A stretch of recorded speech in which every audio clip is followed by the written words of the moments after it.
जय सिया राम। तो कल तक हमने अपने प्यारे कथा रसिक श्री सीताराम जी को श्रवण कराया कि व्यास जी की संतों के प्रति कितनी अपार निष्ठा थी।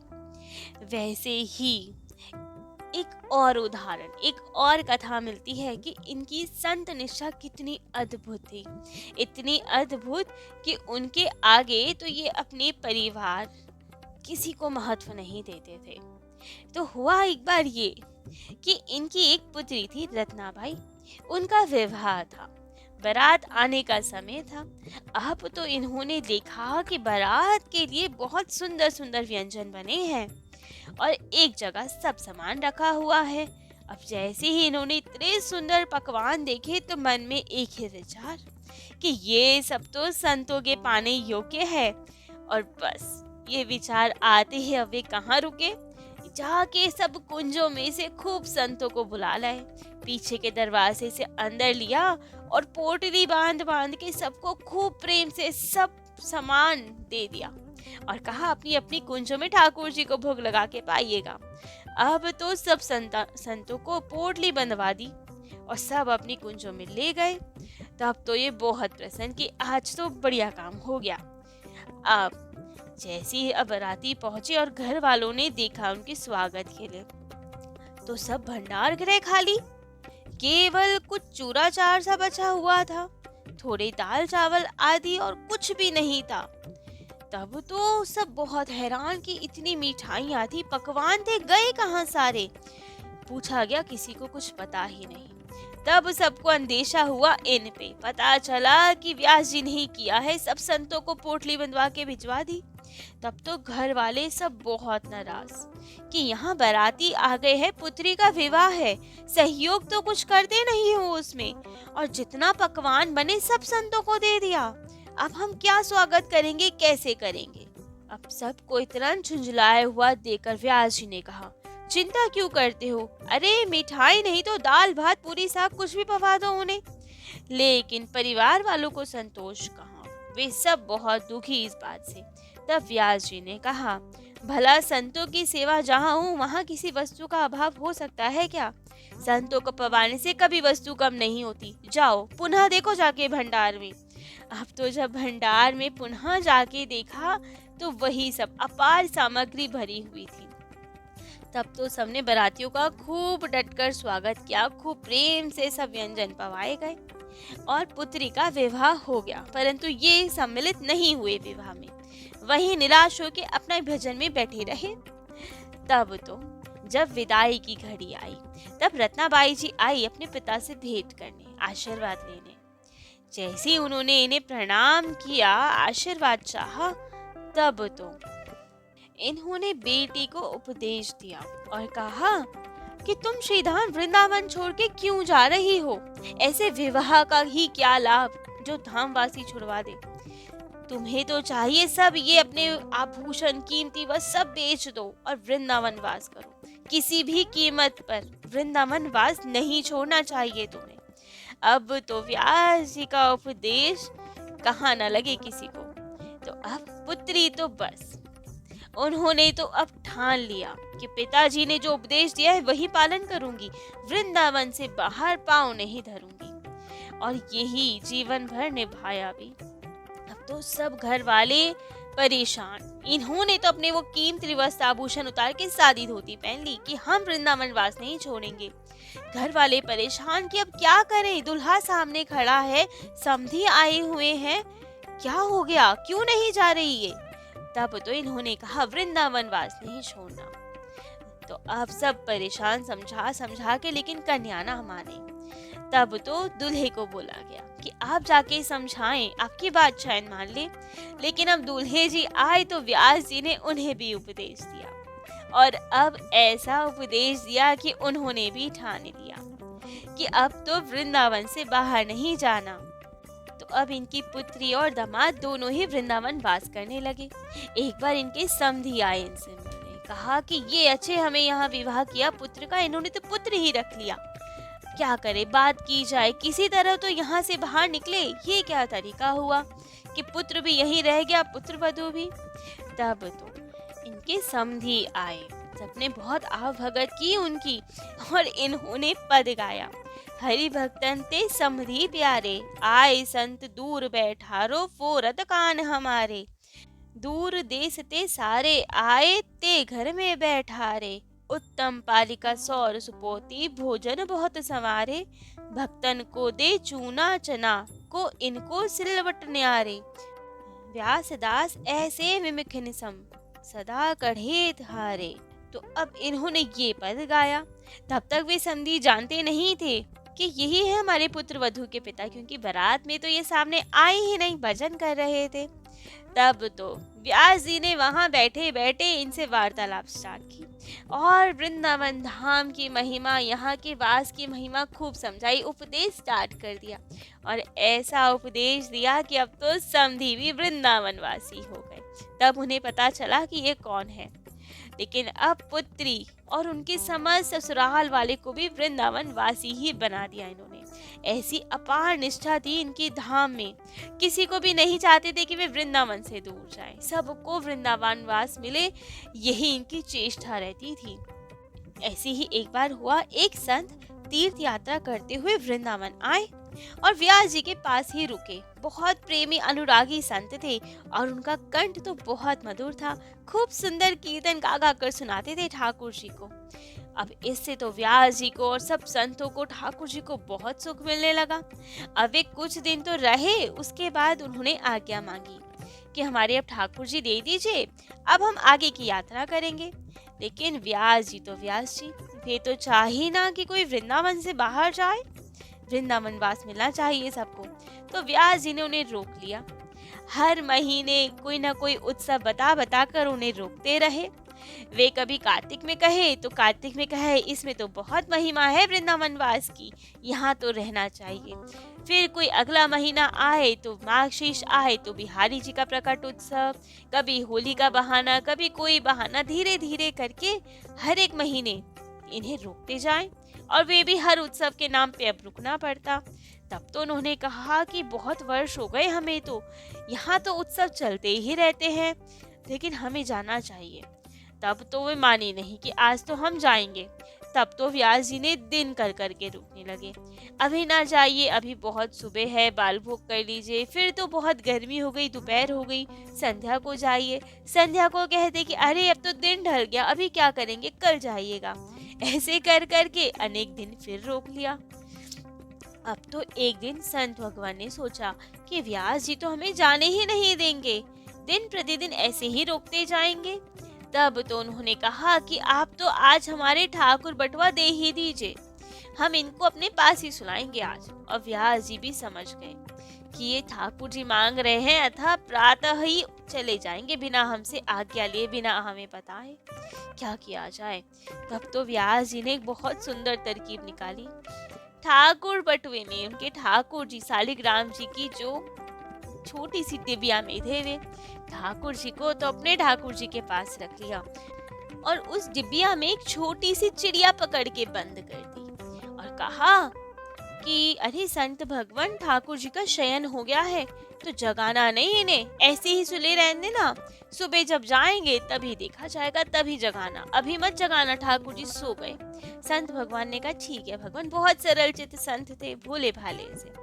तो अब तो सुबह इन्होंने, संत ने यही किया, बिना व्यास जी को बताए चुपचाप तुरंत निकल लिए कि स्नान आदि के लिए रुकेंगे तो फिर व्यास जी रोक लेंगे कि अभी ये तो रुकेंगे ही नहीं। बिना स्नान किए अपने ठाकुर जी की डबिया उठाई और चल दिए। चलते चलते जब पहुंचे वे भतरौन, एक जगह है ब्रिज की ही, तो वहां जाके पहुंचे तो सोचा अब तो बहुत दूर आ गए हैं, अब स्नान आदि करके ठाकुर जी को भी कुछ पवा दे, भोग लगा दे, तब आगे की यात्रा करेंगे। अब तो ठाकुर जी तो जैसे ही उनकी डबिया खोली तो अब चिड़िया तो कहाँ ही रुकती, वे तो फुर्र से उड़ी और वृंदावन की थी वे चिड़िया, वहीं के कुंजों की, तो वृंदावन की ओर उड़ चली। और ये इतने सरल महात्मा, ये तो बहुत डर गए, अरे मेरे ठाकुर जी उड़ गए, अरे बताओ, मेरे ठाकुर जी का लग रहा है वृंदावन में ही मन लग गया, तभी तो चिड़िया बन के उड़ गए। अब तो वे रोते जाएं और पीछे पीछे भागे जाए, अरे ठाकुर जी रुको, ठाकुर जी आप कहाँ जा रहे हो, अरे मेरे ठाकुर जी उड़ गए। भागते भागे भतरौन से भागते भागते आए पुनः वृंदावन। व्यास जी के पास ही आए, खूब रो रहे। व्यास जी अब मुस्कुराए, लेकिन कहे कि अरे अरे भाई, क्यों रो रहे हो? आप तो बिना बताए ही हमें चले गए, क्या हुआ? तब तो वे बहुत रोए संत और कहा, अरे व्यास जी क्या बताऊं, मेरे ठाकुर जी उड़ गए। अरे ठाकुर जी कैसे उड़ सकते हैं? अरे हाँ हाँ, ठाकुर जी का वृंदावन में मन लग गया, मैं जबरदस्ती ले गया ना, तो चिड़िया बन के उड़ गए मेरे ठाकुर जी। बताओ, मेरे गुरुदेव के पूजित सेवित ठाकुर जी थे, कितने प्रेम से दिए थे उन्होंने हमें। अपने ठाकुर जी के बिना तो कैसे ही जिएंगे, मेरे ठाकुर जी उड़ गए। आप ही कृपा कीजिए, अब कुछ कीजिए, मेरे ठाकुर जी मिलवा दीजिए मुझे। अब तो इन्होंने कहा, अरे मैंने कहा था ना मत जाओ, ठाकुर जी का मन लग गया यहाँ, तुम्हारे ठाकुर जी का मेरे ठाकुर जी से प्रेम हो गया, तो वे जाना नहीं चाहते थे यहाँ से, तभी तो रोक रहे थे तुम्हें, मानी नहीं तुमने बात, देखो उड़ गए ना ठाकुर जी। अब तो संत बहुत रोए कि अरे अब कुछ भी कीजिए, अब नहीं जाएंगे यहाँ से, लेकिन हमारे ठाकुर जी मिला दीजिए। तब तो उन्होंने कहा, अच्छा अच्छा ढूंढते हैं, क्या पता मिल जाए तो। अब वे तो जानते ही थे ठाकुर जी कहाँ हैं, थोड़ी एक्टिंग की इधर उधर ढूंढने की, पीछे के दरवाजे से गए मंदिर में और वहां से उनके ठाकुर जी ले आए, दिखाया, देखो यही है ना तुम्हारे ठाकुर जी। अब वो संत भगवान तो पहचान गए, हाँ हाँ भगवान, यही है मेरे ठाकुर जी, ये उड़ गए थे, चिड़िया बन के उड़ गए थे, अरे अरे बहुत कृपा आपकी, मेरे ठाकुर जी मिलवा दिए। तब तो व्यास जी ने कहा, हाँ अब रखो इन्हें संभाल के, वरना फिर उड़ जाएंगे, दोबारा मत सोचना वृंदावन से बाहर जाने की। इन्होंने कहा, नहीं नहीं भगवान, अब तो कभी नहीं जाएंगे यहाँ से। तब तो खूब आनंद से उन्होंने वृंदावन वास किया, ऐसी युक्ति लगाई कि वृंदावन वास मिल जाए, संत भगवान ज्यादा भटके ना आप। परंतु अब संत भगवान थे तो भोले भाले, लेकिन मन में फिर भी विचार रहता बार बार कि ये हुआ कैसे, कैसे ठाकुर जी चिड़िया बन के आ गए। कहीं ना कहीं फिर संदेह हुआ, कहीं इन्होंने ही तो नहीं चिड़िया बंद कर दी थी। एक दिन व्यास जी के पास कि भगवान सब ठीक, लेकिन हमें समझ नहीं आया ये चिड़िया कैसे बन गए। तब तो व्यास जी बहुत हंसे और कहा, अरे महाराज, आपका कीर्तन हमारे ठाकुर जी को बहुत पसंद आ गया, संतों को भी बहुत अच्छा लगा, और आपके ठाकुर जी और हमारे ठाकुर जी का प्रेम हो गया था, तो आपके ठाकुर जी ने ही कहा कि चिड़िया बंद कर दो इसमें। तो आपके ठाकुर जी तो हमारे ठाकुर जी के पास ही बैठे हुए थे, और हमने यहीं की चिड़िया आपके उस डिबिया में बंद कर दी थी जो उड़ के यहाँ आ गई। तब तो वो संत भगवान बहुत हैरान इनकी युक्ति पर, फिर खूब हंसे। देखा, पता चला उन्हें कि व्यास जी कितना प्रेम करते हैं वृंदावन से, सबको वृंदावन वास दिलवाना चाहते हैं, और फिर खूब प्रेम से सदा सदा के लिए व्यास जी के पास वृंदावन में ही रुक गए। इसी तरह वृंदावन की रज संतों में इतनी निष्ठा कि एक बार ओरछा से एक ब्राह्मण सिपाही, उन्होंने व्यास जी के विषय में जब इतनी कथाएं सुनी तो मन में इच्छा इनके दर्शन करने की, तो आ गए वृंदावन, खूब प्रेम से इनके दर्शन किए। अब व्यास जी ने प्रसाद पाने को कहा तो ब्राह्मण के मन में विचार आया कि इन्होंने तो वह तरानी की टोकरी में से पाया था भोजन, तो इनकी तो जाति खराब हो चुकी है, इनके यहाँ से हम कुछ खाएंगे तो हमारी जाति भी भ्रष्ट हो जाएगी, तो इनका छुआ भोजन नहीं पाएंगे हम, तो इन्होंने इनकार कर दिया। व्यास जी ने कहा, आप हमारे हाथ का नहीं पाना चाहते तो स्वयं बना लीजिए। इन्होंने कहा, ठीक है, स्वयं बना लेंगे। अब तो व्यास जी ने सारा सामान भिजवाया और घी एक संत की जूती में भिजवाई, चमड़े की जूती में। अब तो ये देख के आग बबूला कि ये क्या तरीका है, इसमें कौन घी भिजवाता है चमड़े के जूते में। तब तो व्यास जी ने उन्हें समझाया बहुत प्रेम से, कहा कि जिसमें जल भर के रसोई बनती है वे डोल भी चमड़े का होता है, यदि वे शुद्ध होता है तो ये पनही संत की है, ब्रज रज से लिपटी हुई है, ये तो लाख गुना शुद्ध है। उन्होंने उन ब्राह्मण को संत रज की, वृंदावन रज की, पद रज की महिमा बताई, और जिसे सुन के अब तो उनकी आंखें खुल गई। तब उन्होंने व्यास जी के चरणों को पकड़कर अपने अपराध की क्षमा मांगी और उनके हाथों से स्वयं प्रसाद मांग कर पाया, और व्यास जी ने कृपा कर उन्हें भी परम भक्त बना दिया। इनकी ठाकुर सेवा निष्ठा भी ऐसी कि एक बार ठाकुर जी के लिए स्वर्ण की वंशी आई।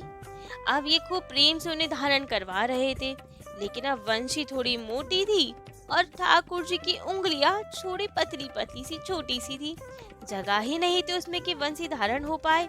अभी इन्होंने थोड़ा जोर लगा के बंसी धारण करवानी चाहिए तो ठाकुर जी की उंगली छिल गई, रक्त आ गया।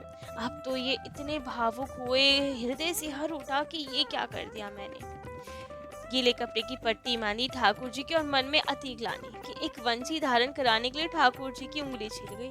बहुत दुखी हुए, बहुत पश्चाताप करने लगे। पूरा दिन ऐसी दुख में बीता। तब तो ठाकुर जी से नहीं रहा गया। सायंकाल तक तो ठाकुर जी ने दर्शन दिए उन्हें, और स्वयं श्री विग्रह के स्वरूप में भी वही जो मोटी बंसी उनके हाथ में नहीं आ पा रही थी, स्वयं वो धारण करी और खूब प्रेम से दर्शन किए।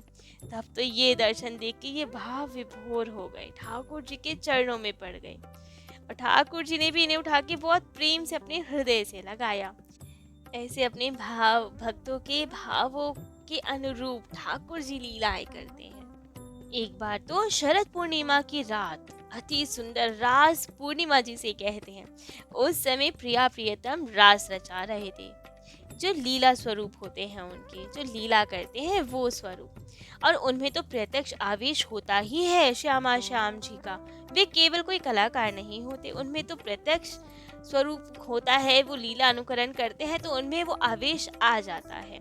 तो अब खूब प्रेम से श्यामा श्याम नृत्य कर रहे हैं, रास कर रहे हैं, अत्यंत प्रेम उमड़ रहा है, आनंद हो रहा है हर जगह। बहुत सारे संत हैं बीच में। तब तो श्री प्रिया जी ने नृत्य करते करते इतने भाव में आ गई, इतना सुंदर नृत्य करने लगी कि मानो हर और बिजली से चमक रही हो। सबकी आंखें चकाचौंध हो रही थी, परम शोभा छा गई।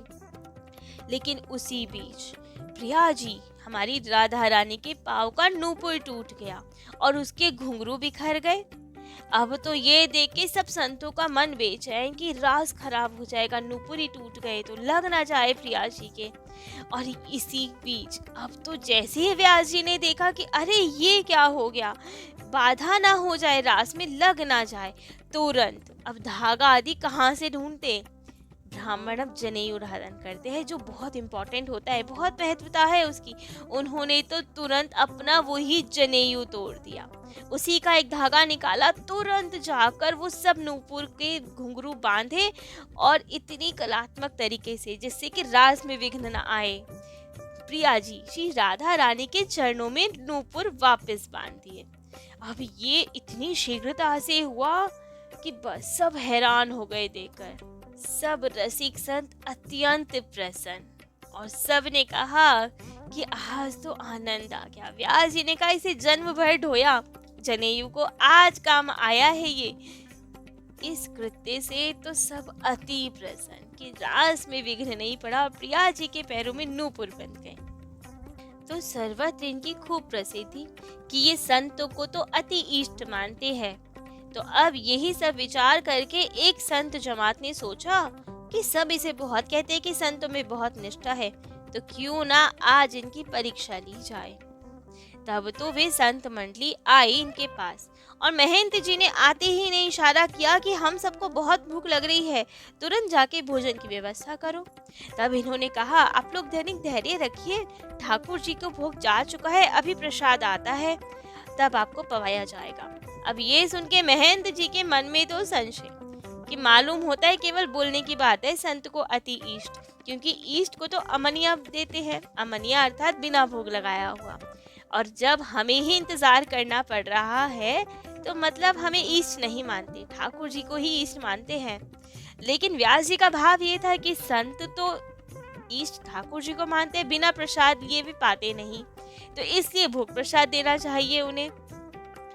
तो अब जैसे ही अब इन्होंने देखा प्रसाद आया, तो वही महंत जो अभी तक बहुत बार बोल चुके थे कि बहुत भूख लग रही है जल्दी लाओ, जैसे ही प्रसाद आया केवल 2-3 ग्लास ही पाए और बाकी भोजन छोड़ दिया कि और नहीं पाना, हो गया हमारा। लेकिन व्यास जी झुंझलाए नहीं, उन्हें लग रहा था कि झुंझलाएंगे कि तब से शोर मचाया और अब पा भी नहीं रहे हो, प्रसाद छोड़ दिया, अपमान कर दिया ठाकुर जी के प्रसाद का। लेकिन व्यास जी ने बहुत प्रसन्नता पूर्वक कहा अरे आप तो अत्यंत दयालु है।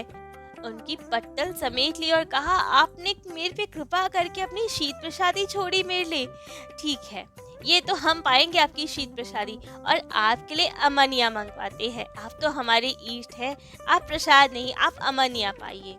तब ये बात सुन के महंत जी को पता चला कि ये सच में ही अति इष्ट मानते हैं संतों को।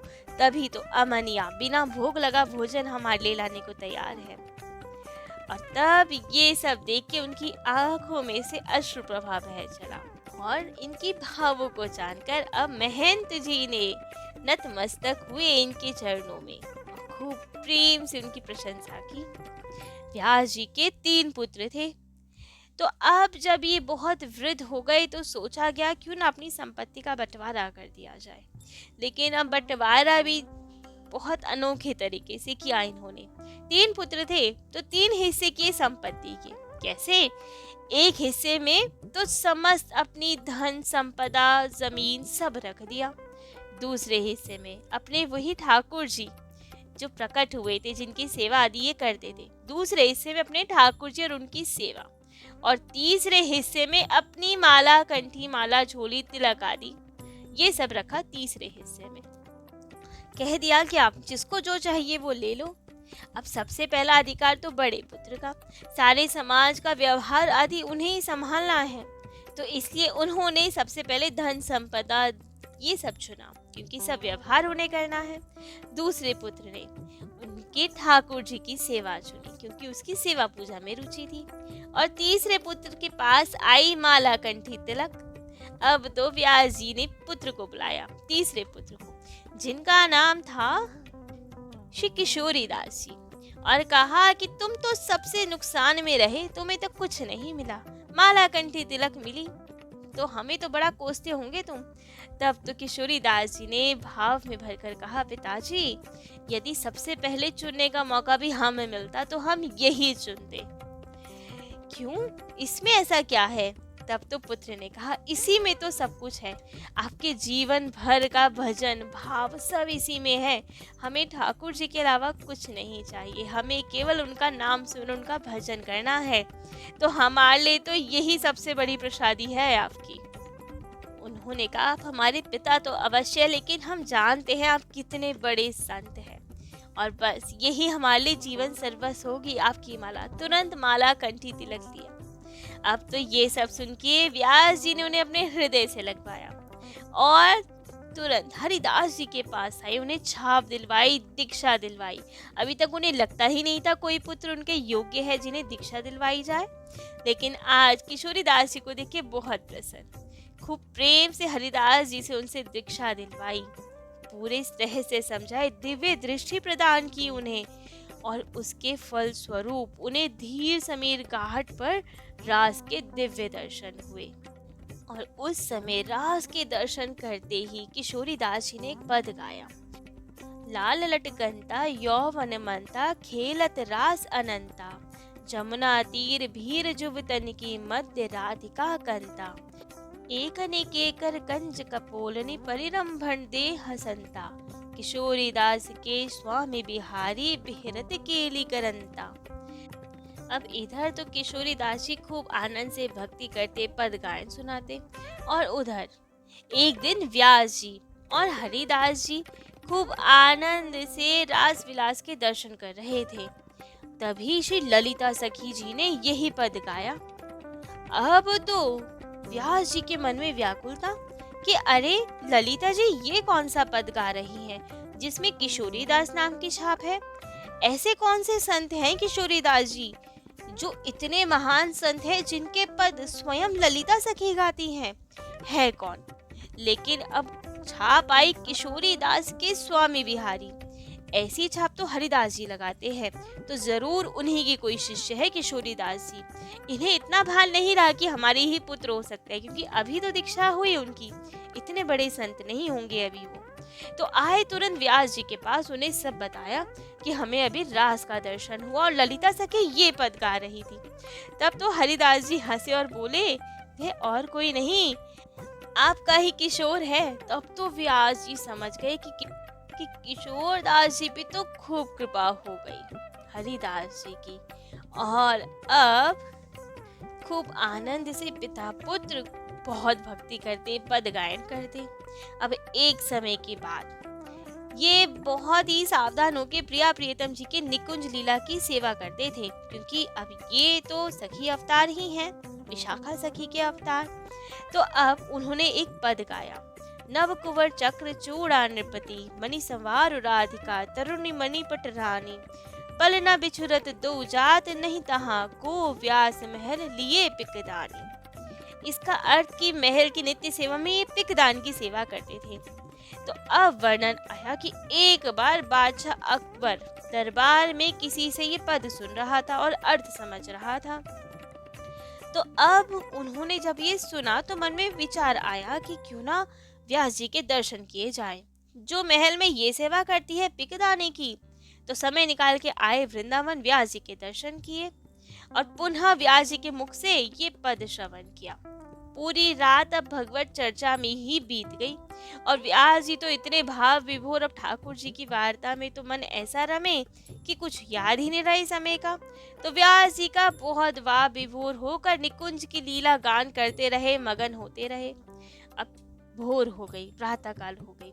तभी अकबर ने व्यास जी से पूछा कि व्यास जी, आज रात तो आप पूरी यहीं पे थे, हमें पद गायन सुना रहे थे, तो निकुंज में पिकदानी की सेवा किसने की होगी? अब तो ये सुन को ने ध्यान आया कि अरे रात बीत गई, हम यहीं रह गए, पिकदानी की सेवा किसने की होगी। तुरंत वहां से भागे सेवा कुंज की ओर। बादशाह भी पीछे पीछे भागा और वहां जाके क्या देखा कि अब पिकदानी तो थी नहीं श्यामा श्याम जी के पास, और हमारे ठाकुर जी तो लीलाधारी, उन्हें भी तो अपनी लीलाएं करनी होती है। तो जब ये निकुंज में गए, सेवा कुंज में देखा, तो जगह जगह वो ही पान के उगाल पृथ्वी पे पड़े हैं। तब तो बादशाह भी देख के बहुत लज्जित हुआ और व्यास जी के चरणों में पड़कर क्षमा याचना की कि हमने आपको जानबूझकर ऐसे भावों में उलझा दिया जिससे कि आप उसी में निमग्न रहे और आपकी सेवा छूट जाए। और यहाँ तो प्रत्यक्ष हम देख रहे हैं कि ठाकुर जी की क्या लीला भाई, फिर पिकदानी के अभाव में। तब तो उनसे खूब क्षमा याचना मांगी, उन्होंने लाखों रुपए भेंट करने लगा। तब तो व्यास जी ने एक पद गाया। मैद्रा मिश्री मुहरे मेरे, श्री वृंदावन की धूरी, जहाँ राधिका रानी मोहन, राजा राज रहो भरीपूरी, कनक कलश कुरवा महमूदी, खासा व्रज कमरनी चूरी, व्यासई हित हरिवंश बताई, अपनी जीवन मूरी। तब तो अकबर ने इनके ना चाहते हुए बहुत सारी भूमि भेंट की इन्हें सेवा आदि के लिए। अब व्यास जी इतने विनोदी संत थे, हंसी मजाक करने वाले, कि एक बार ठाकुर जी का झूला था, श्रावण का मास, और वहाँ सब ठाकुर जी आए हुए थे और ये पद गायन कर रहे थे। तो गोपाल भट्ट जी वे जिन्होंने राधा रमन जी को प्रकट किया है। और ये तो हम सब जानते हैं कि राधा रमन जी शालिग्राम जी से प्रकट हुए हैं, पहले शालिग्राम जी ही थे वे। तो गोपाल भट्ट जी व्यास जी से कहते हैं कि आप तो सिद्ध कवि हैं, तुरंत पद बना के गा सकते हैं, तो अब मेरे तो शालिग्राम जी है, छोटे से लाल जी हैं, इनके लिए भी कोई पद गा दीजिए ना, इन्हें भी झूला झुला दीजिए। तब तो व्यास जी ने विनोद करते हुए पद गाया। झूले मेरे गंड की नंदन, मानऊ भटा कड़ी में बोरे अंग लगाए चंदन, हाथ न पाओ नयन नहीं नासा, ध्यान करत कछु होए अनंतन, जालंधर अरु वृंदा वल्लभ, गावे व्यास कहाँ कही छंदन। अर्थात वे उपहास कर रहे हैं, थोड़ा विनोद कर रहे हैं ठाकुर जी के साथ, कह रहे हैं पद में कि ऐसा लगता है शालिग्राम जी ये तो ठाकुर जी आपके जैसे कड़ी में बैगन भीग गया हो, वैसे ही चंदन लगता है इनके ऊपर, क्योंकि अब शालिग्राम जी भी वैसे ही श्याम वर्ण के होते हैं और पीला पीला चंदन लगा होता है। तो उसी के लिए कह रहे हैं कि ऐसे लग रहे हैं जैसे कड़ी में बैगन डल गया हो, वैसे ही चंदन शोभा दे रहा है इनके पे तो। और खूब विलास हास विलास करते हुए ये पद गायन किया और अब खूब प्रेम से ठाकुर जी की लीला के पद गाते, उनसे प्रार्थना के पद गाते, अभिलाषा व्यक्त करते अपनी। किशोरी तेरे चरणन की रज पाऊं, बैठी रहो कुंजन के कोने, श्याम राधिका गाऊं, यह रज शिव शनकादिक लोचन, सो रज शीस चढ़ाऊं, व्यास स्वामिनी की छवि निर्खत, विमल विमल जस गाऊं। ऐसे ही 102 वर्ष के जब ये हुए तो सेवा कुंज के निकट ही किशोर वन, वहीं पे ठाकुर जी के लिए पद गाते गाते ठाकुर जी की लीला में प्रवेश किया। जहाँ जात है भक्त सब, लौट कभू ना आयो, व्यासे विदा करो करुणामयी, श्यामा श्याम बुलाए। वहीं किशोर वन में पद गाते गाते ठाकुर जी की ओर प्रस्थान किया। आज भी वहाँ इनकी समाधि है। खूब प्रेम से भक्तजन वहाँ जाके दर्शन करते हैं। तो आज श्री हरिराम व्यास जी का लीला चरित्र यहीं विश्राम देते हैं। कल अपने प्यारे कथा रसिक श्री सीताराम जी को उनके किसी अन्य प्यारे भक्त का चरित्र श्रवण कराएंगे। आज के लिए इतना ही। जय जय श्री सीताराम।